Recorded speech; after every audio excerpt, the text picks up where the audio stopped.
As you know, corporations tend to spend a lot of money and time on diversity and inclusion programs.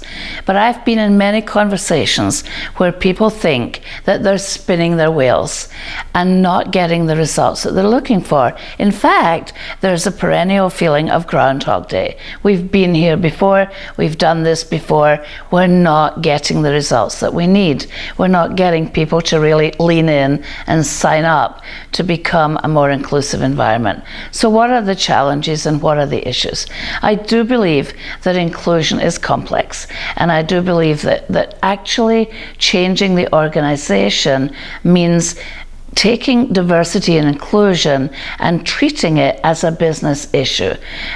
We have to start at the top. We have to do what I call managing the vertical axis. So in other words, we need to get the leaders on board. We need the leaders to become champions for change. And then we need to cascade whatever diversity program or inclusion program you're talking about down through the organization. But what is often overlooked is the complexity of each of the horizontal axis. So we need to manage the vertical axis and the horizontal axis.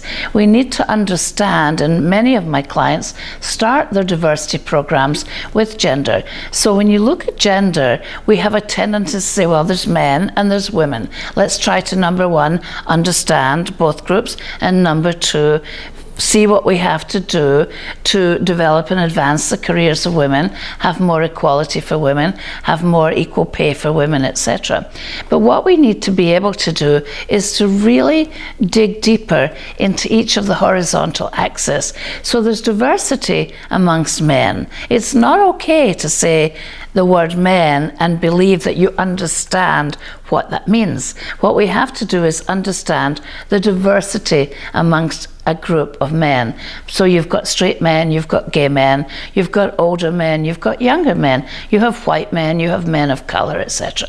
And we've got all kinds of personality differences. So in each of the horizontal axes, you need to understand that there's a bell curve. There's a distribution of differences, not just individually, but at every group level. The same is true for women. So when we say the word women or women's conference, for example, or women's development program, we tend to, whether we're aware of it or not, often think white women, when in fact we need to explore women of color, women who are lesbian or heterosexual, older women, younger women, appearance, physical attributes, etc., are all areas in which we judge each other.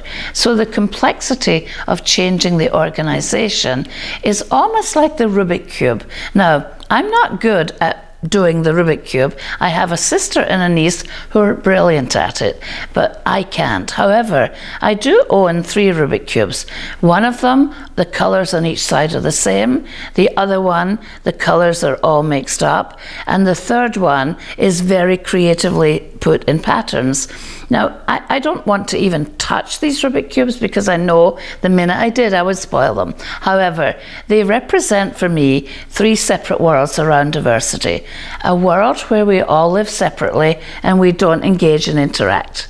A world where there's true integration, and then a world where there's creativity and innovation. And for me, when we work with diversity and inclusion, that's really what we want to move towards. We want to move away from living separately and not understanding each other towards a world of integration, and we're not there yet. And ultimately, a world where we can lean in and bring our best selves to work and be creative and innovative. So we'll be exploring that and how we can get there in future videos.